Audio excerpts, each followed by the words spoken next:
अस्सलाम वालेकुम। Welcome to recipes with family. आज हम बनाने जा रहे हैं बहुत ही मज़ेदार सा ज़र्दा राइस। बहुत मज़े के बनते हैं। तो चलिए रेसिपी स्टार्ट करते हैं। इसके लिए हमने एक पतीले में लिया है 1 लीटर पानी, 1 किलो पानी, और उसको हम गरम करेंगे। अच्छा सा चूल्हा ऑन कर दिया है और उसमें हम हाफ़ टी स्पून के करीब ज़र्दे का कलर ऐड करेंगे और इसको फिर अच्छे से हम मिक्स कर लेंगे। और इस तरह से हमने इसको मिक्स करने के बाद थोड़ा सा बॉइलिंग सिचुएशन पे लेकर आना है। उसके बाद हम इसको ढाँप कर रखेंगे तकरीबन 5 मिनट के लिए।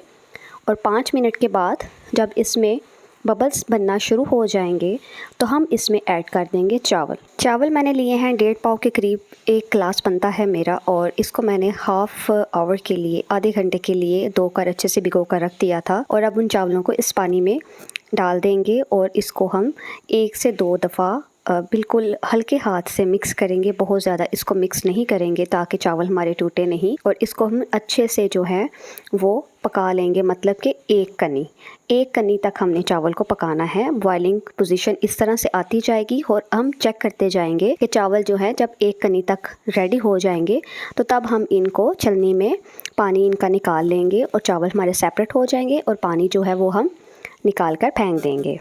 1.5 पाव चावल लिए हैं और 1.5 पाव से थोड़ी सी कम चीनी ली है। जैसे कि 1 गिलास चावल के हैं और उसमें से तकरीबन 5 चम्मच खाने के मैंने चीनी निकाल लिए थे, तो एग्जैक्ट ये परफेक्ट मीठा होगा। और चावल एक कनी पे हमारे रेडी हो चुके हैं, तो इसको मैं छलनी में सेपरेट निकाल लेती हूँ। देखिए इस तरह से, और इस तरह से निकाल कर हम इसको अलग से रख लेंगे। और फिर वही पतीले में हम लेंगे हाफ़ कप के करीब पानी। छोटे वाला जो कप होता है उसका भी हाफ़ कप, ज़्यादा पानी नहीं लेंगे। चाशनी रेडी करेंगे और चीनी यहाँ पर ऐड कर दी है। 1.5 पाव चावल थे तो 1.5 पाव से 4 या 5 खाने के चम्मच हम चीनी बीच में से निकाल लेंगे। 1 गिलास से हम भरकर नहीं लेंगे 1.5 पाव का, उसमें से हम 5 चम्मच खाने की चीनी निकाल लेंगे। तो ये बिल्कुल एग्जैक्ट मीठा होगा। और इसको अब हम मिक्स करते जाएंगे, इसकी चाशनी रेडी करेंगे बिल्कुल कि ये चीनी इसमें अच्छे से मिक्स हो जाए, चीनी नज़र ना आए। लौंग ऐड किए हैं इसमें और सब्ज़ इलायची इसमें ऐड करेंगे, इससे इसका फ्लेवर अच्छा आता है, खुशबू आती है चावलों में। मिक्स करते जाएंगे और अब हम इसमें ऐड करेंगे ऑयल लिया है हाफ़ कप से भी थोड़ा कम, तकरीबन 4 खाने के चम्मच हम इसमें ऑयल ऐड करेंगे। चीनी मिक्स करते जाएंगे और फिर उसके साथ ही हम ऑयल ऐड कर देंगे। और यहाँ पर देखें ऑयल ऐड हो चुका है। अगर आप चाहें तो आप देसी घी भी ऐड कर सकते हैं, जो आपको पसंद हो। तो ऑयल ऐड करके मैंने इसको अच्छे से मिक्स कर लिया है। और अभी इसमें जब बबल्स बहुत ज़्यादा बन जाएंगे, जब ऊपर आपको जाग महसूस होगी कि जाग आ चुकी है, तब हम इसमें चावल ऐड कर देंगे जो हमने सेपरेट निकाल कर रखे थे।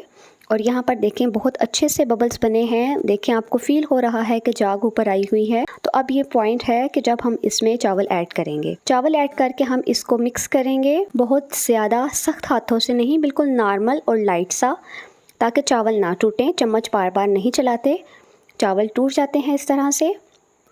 एक आध बार हम इसको मिक्स करके तो फिर हम इसको मीडियम फ्लेम पे छोड़ेंगे, मीडियम टू हाई फ्लेम पे, बहुत ज़्यादा हाई फ्लेम भी नहीं करेंगे।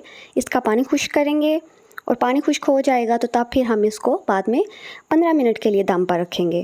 तो अभी इसका पानी खुश्क हो रहा है, मीडियम टू हाई फ्लेम है चूल्हे का। और बीच में एक आध बार हम मिक्स करते जाएंगे। ड्राई फ्रूट्स ऐड किए हैं, बादाम ऐड किया है, पिस्ता ऐड किया है। अगर आप कोकोनट करी पसंद करते हो तो वो भी आप इसमें ऐड कर सकते हैं। तो बस अब हम इस तरह से एक आध बार इसको बीच में चम्मच चलाते जाएंगे और इसका पानी खुश्क होने का इंतज़ार करेंगे कि पानी इसका खुश्क हो जाए, तो तब हम इसको दम पर रखेंगे। और यहाँ पर देखें पानी अभी इसमें नज़र आ रहा है, बबल्स बन रहे हैं। तो इस पानी को मज़ीद खुश्क करेंगे। अब हम इसको बिल्कुल हाई फ्लेम पे नहीं करेंगे, मीडियम से थोड़ा सा चूल्हा जो है वो हल्का कर देंगे, क्योंकि पानी खुश्क हो चुका है। साइडों से चावल लगे नहीं, नीचे भी ना लगे, तो इसलिए चूल्हा थोड़ा हम मज़ीद उसकी आंच जो है मध्यम कर देंगे। तो देखिए पानी बहुत हद तक खुश्क हो चुका है। एक आध मिनट के लिए मज़ीद रखेंगे तो मज़ीद कुछ पानी जो नज़र आ रहा होगा उसको भी खुश्क कर लेंगे। जी, तो आप देख रहे हैं पानी काफ़ी हद तक खुश्क हो चुका है और अब आ चुका है वो पॉइंट जब हम इस पे दम लगाएंगे इसको 15 मिनट के लिए। तो यहाँ पर मैं 15 मिनट के लिए इसको दम पे रख रही हूँ। नीचे तवा रख दिया है, डायरेक्ट कभी भी ना रखें, नीचे चावल लग जाते हैं। और इस तरह से 15 मिनट के बाद देखिए बहुत अच्छे से चावल हमारे रेडी हुए थे, गल चुके थे। इस तरह भी नहीं था कि कच्चे हों या ऐसे भी नहीं था कि बहुत ज़्यादा गले हों। तो एग्जैक्ट चावल हमारे रेडी हुए थे। बिल्कुल सही। और अब हम इनको सर्व करते हैं आपके लिए। तो जनाब, कैसी लगी आज की आपको रेसिपी? अपना फ़ीडबैक दीजिएगा, दुआओं में याद रखिएगा। मिलते हैं एक नई रेसिपी में, तब तक के लिए अल्लाह हाफ़िज़।